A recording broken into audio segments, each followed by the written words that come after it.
You're enjoying paradise, so I gotta say that. I had like over $20,000 in student loan debt. It took me about less than a month. Yeah, like it takes less than a month, like 30 days. He was able to land a job in just 2 or 3 weeks of applying for jobs during a time where it's not like the high hiring season.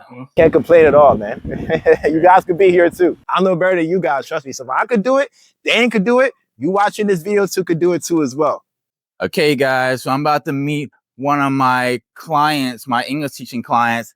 He's actually the first client I ever helped with English teaching. So I'm really excited. He just moved to Pattaya and we're going to find out a story. You got a teaching job, man. I know a lot of you guys want to get overseas, want to be over here in Asia teaching. You're going to hear from one of the guys who he's doing what you guys want to do. All right, guys. So here we are with Wesley, man. Wesley, you are literally the first person who I ever spoke to about English teaching. Like you hit me up about some questions. This was before I even was offering a service about English teaching. Okay, so what's a normal day like for you in Pattaya, Thailand? Okay, so a normal day for me, during the day, I don't wake up sometimes to like 12, 1 o'clock in the afternoon because I'm probably out partying the night before. But a normal day is when I wake up in the morning, get some breakfast. As soon as I walk out my condo, take some time to get a massage, wake up in the morning, I want to get energized, and I head to work. Actually, I'm a teacher now, so I teach elementary school, so teach Monday through Fridays. When you were back in the States planning your escape, what was the original game plan? Did you line up any teaching prospects from home? Do you think it's important for guys to have some kind of starting strategy before they just blindly jump on a plane? Like, what do you think? Okay, so I think it just depends on the individual. Some people are risk takers, in life. And I think some people like to play it safe. And that's okay too. So you just have to know what your talent is and what you're good at and what you're not good at. Don't try to be somebody that you're not. If you're someone who's a risk taker, some people just like to say, hey, I don't have no money saved. I don't have an online job. I'm just going to come to Thailand and find something here, Some people want to play it safe. Some people, like myself, even I played it safe for a long time. It took me so long to come to Thailand. Some people, hey, want to wait till they have a certain amount of money saved. They want to get a remote job, before they come to Thailand, right? And actually, I think that's probably one of the best ways to do it. Because coming to Thailand is not going down the street. You're taking a 20-hour flight, almost 10,000 miles. If you're coming from the States to the other side of the world, so make sure that you have a game plan. And like, not even about Thailand, it's about like moving overseas, right? So for example, I typically recommend that guys, when it comes to teaching, you can start teaching online in America before you even leave the States. So you already got that income stream coming in. And then you can line up a teaching job. So when you land in whatever country you choose, you already have that set up. So I typically recommend that. That way you're not jumping out without a safety net. There are some guys who can do that. Like if you have like a decent amount of savings, you can just kind of jump and survive and figure things out for yourself. But typically for most guys, if you're trying to do English teaching, I recommend trying to get those lined up before you land overseas. So for you guys who want to get overseas, living the lifestyle that we're living, I offer a free 15-minute get overseas strategy call. We can map out how you can use English teaching to get overseas fast. English teaching is the fastest way for us Americans to get overseas making consistent income. I highly recommend it. I've been doing it for 12 years. It's really great to get you this lifestyle that you see on the internet. So scroll down to click the link in the pinned comment and the description. Pick your time and you can be overseas living this lifestyle just like us, man. Sir, let's do it. You're literally the first guy who I ever consulted with. Like we were messaged over Facebook and then we did like a video call and I broke down English teaching to you. This was before I even started like offering an official English teaching consultation service. What made you initially reach out to me? And after all that time, like researching and, we go back and forth answering questions, etc. What made you finally take the plunge and decide you're ready to come overseas? Great question. So what made me reach out to you is that you are already in the country or the continent that I was actually inspired or seeking to relocate to. I was in the States, but I needed someone who was there to actually show me basically the path on how to get to the yellow brick road. And that was you, I came out of college. I was actually a struggling college student, like a lot of people who maybe graduated college. I graduated with honors, top of the class, came out with a lot of student loan debt. Had a lot of student loan, about 50,000 student loan debt. Couldn't find a job. It took me like 6 months to find my first job. My first job paid me only entry level, $15 an hour. So much student loan debt. I can't pay that debt off. So I needed something to get out of the hole, I'm tired of being in a rat race. So I was in the States. I was frustrated working in a cubicle. So I reached out to him and hey, he was like, hey, bro, no problem. You just need an opportunity. You just need a way out. I got your way out for you. So Danny helped me out. I appreciated him a lot for me. He's one of the people, like I said, people that inspired me to come here. So if it wasn't for him, I probably wouldn't be out here. He gave me a game plan, a step-by-step things I had to do to reach, come to Asia and teach English. And I'm here teaching English. And I never did that in the States. I'm here enjoying paradise. So I got to say, welcome to the beach. Watching everybody enjoy life, man. So, hey, I never thought I'd be here, but I'm here, so, hey. Can't complain at all, man. You guys could be here too. I'm no better than you guys. Trust me. So if I could do it, Dan could do it. You watching this video too could do it too as well. And yeah, your story is very similar to mine because when I graduated, I just checked the other day. So when I graduated, I had like over $20,000 in student loan debt. The original debt was like $17,000, but over the years it creeped up the interest rate. So I ended up having to pay about over $20,000 in student loan debt. And English teaching, a lot of guys who are in debt, English teaching is actually really good because you can geo arbitrage. So for example, you make a much higher salary typically than the cost of living in the country. So a lot of guys who have debt in America, they come overseas and teach English and they're able to knock down that debt compared to America, where if you're making $50 an hour, it's going to be hard to survive and pay off debt. But overseas, if you're making $15 an hour and the cost of living in your country is super low, you're able to probably pay off more debt than you could in the States.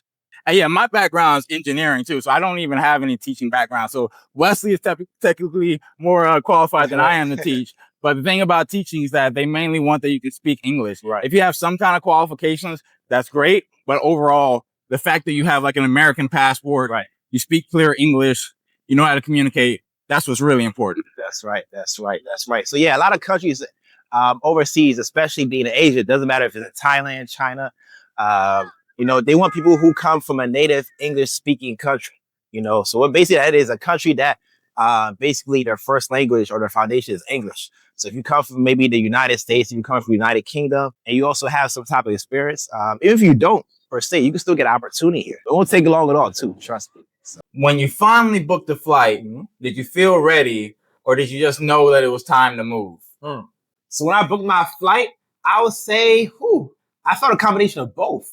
I was ready and time to move, because I was eager to come to this country, man. I was eager to travel all over the world. I always wanted to come to Thailand, come to Asia, but never had the opportunity to. This teaching opportunity gave me a way to come here and stay here, because a lot of foreign people come here. They come here for about 2 weeks, go back home to the States. And when they are in the States, they're like, damn, this time I need to come back again. Yeah. So I was to come here and not go back. So I came here, I knew I was going to get a job here. So I got a job within a matter of weeks. And that was all she wrote, man. Like they say, the rest is history, man. Walk me through how you ended up teaching math and science. And do you think that if you were overseas applying for jobs here in Thailand, you would have gotten that same opportunity presented to you? Okay, great question. So how I got the opportunity to teach math and science? Well, I'm not looking to teach math and science. Like I said, I was looking to teach English. My degree is in English. So when I came to Thailand, I was applying for teaching jobs. So my process is, I was just going to have my game plan of at least submitting at least 10 applications a day. That's my I'm not going to just wake up and put 1 or 2 applications in and say, hey, I'm done for the day. Let me go back to sleep. So we guys applying for a job. Just know you're not the only one applying to that job. There's hundreds, even thousands of foreigners applying to the same job that you are. You're not the only foreigner in this continent. There's people coming from all over the world coming to Thailand. So looking for teaching opportunities. So just know you have to make your name great, make your name known. Yeah. So apply to as many jobs as possible. So my mindset is, my goal is to at least apply to 10 jobs a day. These 10 jobs a day, at least one should reach out to you for an interview. So I put it about, I'll say apply to submit at least 30 job applications. Out of those 30, 4 schools reached out to me for an interview. Right. 3 of them, unfortunately, I did not get accepted either due to the position was already full, right? Or maybe looking for another candidate, So one of the opportunities reached out to me saying, hey, are you still in the hunt for a teaching job? I said, yes. Okay, so they said, great. We're looking for teachers. But fortunately, the English position is already full, but he said, hey, we do have math and science. Would you accept the opportunity? At first I was saying, math and science, my degree is in English. I never taught math and science. Honestly, I wasn't good at math and science when I was growing up. I sucked at math, but they say, hey, don't worry about it. The great thing about this school is we actually help teachers give them a syllabus. We help you actually give you the book to teach the students. So that way you don't really have to come up with your own lesson plans. Okay, great. That's like kind of giving candy to a baby. It makes it easier for you. You still gotta be creative. Don't be wrong. You still gotta make sure that you can teach the students. Make sure that you're disciplining them. But we do help you, give you the lesson plan, so you don't have to really come up with lesson plans on your own. I said, okay, wow, that's great. So it was like, hey, when can you start? Like, when can I start? Let me think about it. And I'm gonna give some time to think about it. They were like, no, we need teachers, but teachers now.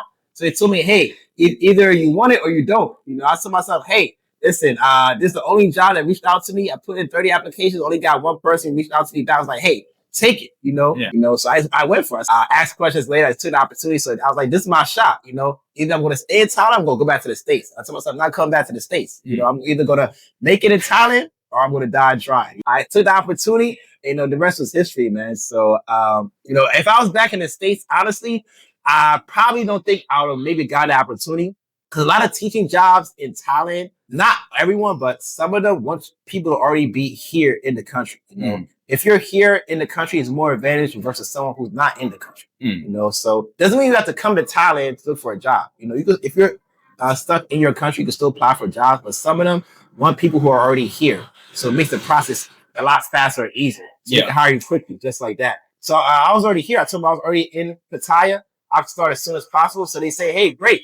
We'll start you on Monday. I said, great. I can start on Monday, man. So I guess you could call it, a lucky shot. Got to pull the rabbit out of a hat. The good thing I came here, because if I didn't come, I probably not got this opportunity. So over what time period did you apply for jobs? You say you sent out 30 applications. How many weeks or months were you applying for jobs?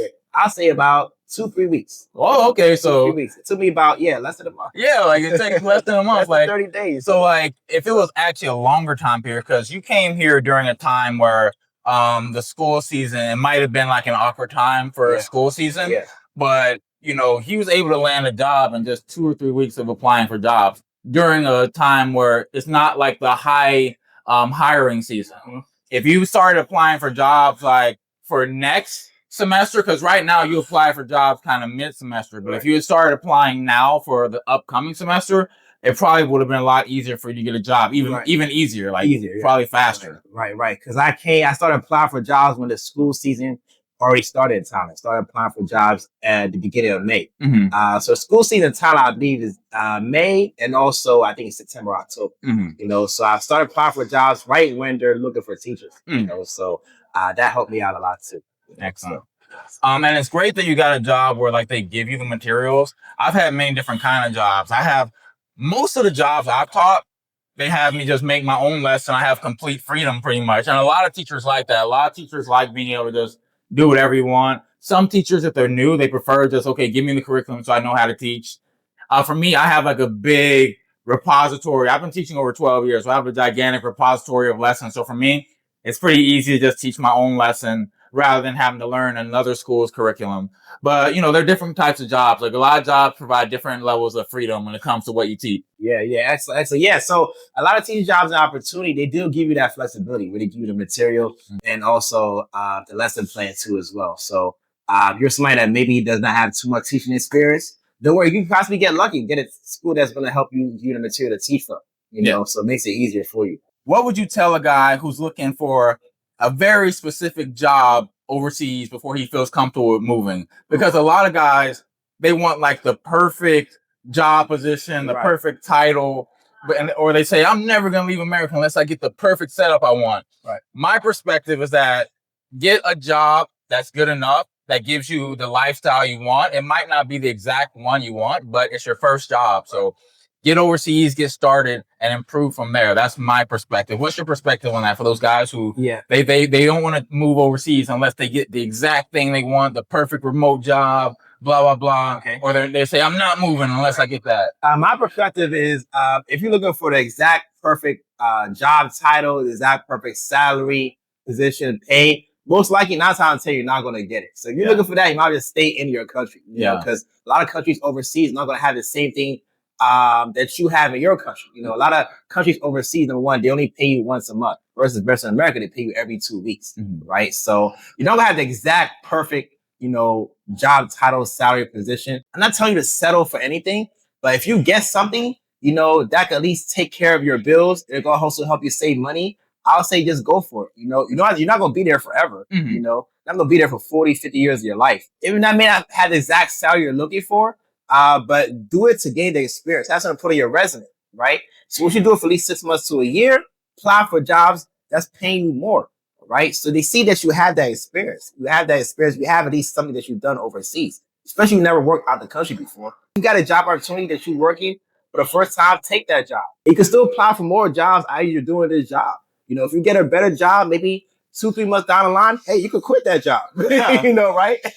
You know, at least you have something to put down on paper that you actually doing something out the country. You gotta crawl before you walk. It's like you're climbing a ladder. You gotta go from step 1 to step 2, step 3. You can't go from A to Z. You gotta go from A, B, C, D, you know, before you get to Z. You know, you can't jump from A to Z. As much as you like to jump from A to Z, is the steps to the process, you know, steps to success. It may be stressful. It may not be as fast as you like, but being overseas, it's definitely worth it to be overseas. It's better than being in the States. Trust me, after a year, you'll get something better. Trust me, you'll get something probably 10 times better than what you're doing right now. Yeah, that was my experience. So a lot of guys skip over this because a lot of guys don't realize when you get overseas, your life is probably going to be a lot better than was in the States in the first place. So even if it's not the ideal thing that you were looking for, it's probably going to be better than how you're living now in the States. And then once you get overseas, you can pivot and try different things. You might discover different opportunities. And, you know, that's been my experience. Like pretty much every year, I've been teaching for 12 years, and every year I've gotten better and better opportunities when it comes to teaching. So just keep in mind that opportunities, they might be presented to you that you didn't know about before. And opportunities open up, things get created, jobs get created, etc. Now that you're actually living and working here in Pattaya, how does your daily stress level, your living expenses, and the way you're treated compare to back in the States? Man, my lifestyle here in Thailand versus here in the States, I'll say is you definitely feel more relaxed. You know, you're definitely, your eyes open a lot more here. You see more when you're here versus when you see more in the States. What I mean by that is when I wake up in the morning, I walk out the front door of my condo. I look to my left. I see people selling fruits, vegetables, smoothies, street vendors selling a whole bunch of healthy products that look very good. I look to my right and I see massage parlors with women calling your name saying, hey, come get massage, come get massage, $2, $2. It gets you excited, you know, so it's hard to stay mad in this country. You wake up, walk out your front door, you have a smile on your face. You know, first of all, I was in the States. When I walked out my front door, I look to my left, I see grocery stores, I see gas stations. I look to my right, I see people in traffic, going to work, honking their horns, frustrated, trying to get to work in traffic. It's just like their mind is going insane. They don't know what to do. You're like, yeah, I gotta get out of here. Get out of this place, man. So I'll say that's the difference. It's totally different vibe, man. And you not want to go back, man. Trust me. Yeah, I have no desire to go back. No desire to go back. Here, probably you have a good mixture of like interaction with foreigners and interaction with locals. So how do you feel like overall you're treated in general? I get treated. People here in Thailand treat you just like their own. They'll look at you as a skin color. They'll look at you as a race or a gender. They look at you just like their own. So trust me, even though me being a black man here in Asia, I'm not experienced any type of racism or prejudice since I've been here. When I go inside of a restaurant, I go inside massage parlors, I go inside of a mall, grocery store, everyone greets you. They do this to say Saudi Ka. That means hi in their country. So I never been to a country where when you go inside a location, everyone greets you. They basically bow down to you. You know, they welcome you inside their home, inside their beaches, inside their malls, the restaurants, grocery store. Everyone greets you. I'm like, wow, I've never experienced anything like this, you know? So that's how I'm treated here. A lot of places where you may go, you may be the only person of your skin color there, but you don't feel different. You feel just a part of them, and they feel a part of you. So for me, I come from an engineering background, and I chose to go overseas and teach English because I felt like my lifestyle would be better being able to live overseas. Even though as an engineer, I have access to like 6-figure jobs, tech jobs, all that stuff. I decided to move overseas and live a freer lifestyle. So my question for you is, how does the lifestyle over here compare to, like, if you were just like in the States, you might be earning a bigger salary in the States, but your lifestyle might not be as great. How do you feel about that trade-off? Great question. So you basically gotta, you know, trade something to get something. You know, you can't have it both. You know, so you either gotta have the lifestyle or you want to have the money. You know, to me, being Asia, you could actually literally have both, believe it or not, you know, because you have the lifestyle where when you walk out your front door, like I say, you see massage parlors, the beach is literally 10 minutes away. You know, if you're in the States, try to go to the beach, you know, the average person may take them, they may have to drive hours to get to the nearest beach. Me coming from even the state of Maryland, the nearest beach for me was like literally 2-3 hours away, you know, versus being here in Thailand, you can catch a motorbike and be in the beach in literally 10 minutes, you know, and just relax. You know, you can get a coconut almost any street corner you could go to. I had a salary in the States. I had an IT job working remote paying $50,000 a year, you know? So, and I sacrificed that to come to Asia to teach English, even though I'm not even making half of that, but I enjoy the lifestyle. And also my cost of living is lower, you know? I pay for my 1-bedroom condo. I pay only $300 a month. You know, my electric bill last month was only $50. You know, I have the receipts. I can show you all the receipts. My water bill was $50. So literally my entire expense for a whole month, my first month in Tower was only $400 for the whole month. Versus me being in the States, even though I had a higher paying job, my expenses were high. You know, I had a place where I was paying over $2,000 a month for rent, not including utilities, you know, electric and water bill. Plus, you also have a car that you're paying for, you know, too, as well. If you're somebody that's paying a car note, probably paying $200-$300 a month for a car note, not including insurance too. So my expenses are really high. So it was hard for me to save money, you know. So I left that. I came here to Asia. I took a lower paying salary. People may thought I was crazy, but I'm still saving money here, you know, because my expenses are so low. This lifestyle here in Thailand, you know, in the States will cost you $5 to $10 a month. Versus me, I'm only paying $400. You know, so you can't beat it, man. You can't beat it. There's a guy who's going to watch this video while sitting in a cubicle, and he has been researching visa laws, job boards for 3 years, but refuses to buy a plane ticket until he has like the perfect flawless plan that's 100% ideal before he even lands overseas. So what is your advice to him about waiting in America for the perfect opportunity to arise, or getting over here and figuring the rest out? Okay. Well, you got to ask yourself, number one, for that man or woman that's sitting in the cubicle, ask yourself, how long do you want to continue to sit in that cubicle for? How long do you want to continue to be in that cubicle for? How long do you want to continue to look at your phone on social media? How long do you continue looking on Facebook, Instagram, watching other people live your life? You're not living life. You know, I'm not the type of person just to sit in my cubicle, sit on my couch and watch other people live life. And I'm not living life. I don't know about you, but I'll be hating. I'll be mad. I'll be frustrated. I'm like, what is he doing that I'm not doing? Well, I mean, he's no better than me. If this guy could do it, Danny could do it, I could also do it too. So you got to ask yourself, number one, how long do you want to continue to be in that cubicle for? 10 more years, 20 more years, 30 more years, 40 more years, right? Or you're going to take that leap of faith, you know, have a plan, you know, believe in yourself, also put God first and make it happen and come to Asia, you know. I was looking at a quote by Michael Jordan. Michael Jordan said it's 3 types of people in this world. Some people that wish they could make things happen. Some people want things to happen. And some people actually make things happen. So you got to ask yourself, are you going to make things happen? Or are you going to continue to sit back and continue to want or wish for things to happen? You know, if you make that decision to make it happen, you'll be in Asia. Trust me. I tell people all the time, it only takes 6 to 12 months. It only takes 6 to 12 months to change your life. 12 months in a year, that's all it takes to change your life. Money will return, but time will not. Yeah. You know, you don't have to be rich to travel the world. You don't have to be a millionaire to travel the world. You don't need to have $100,000 saved to live life. You can still enjoy life. You know, cost of living in overseas is way cheaper than the States. So, like I said, you don't have to have a 6-figure job, make $100,000 a year to travel or live life. You got to make that decision first. It's up to you to make that decision. Enjoy your time here on this earth, because our time on this earth is very limited. Yeah. That's my advice to you guys. Excellent. Okay, so what are your plans going forward? Do you have any ideas for any side hustles, any business ventures that you might want to start overseas? As far as opportunities, probably see myself either maybe having, you know, different Airbnb properties too as well. Probably be an entrepreneur, maybe own a business, over here in Asia. Maybe open up my own restaurant. I love to eat. Trust me, man. So maybe open up my own restaurant here, maybe in Thailand or Japan, or China even. So definitely see myself doing other things, exploring different countries, having different opportunities to get into being an entrepreneur here in Asia too as well, man.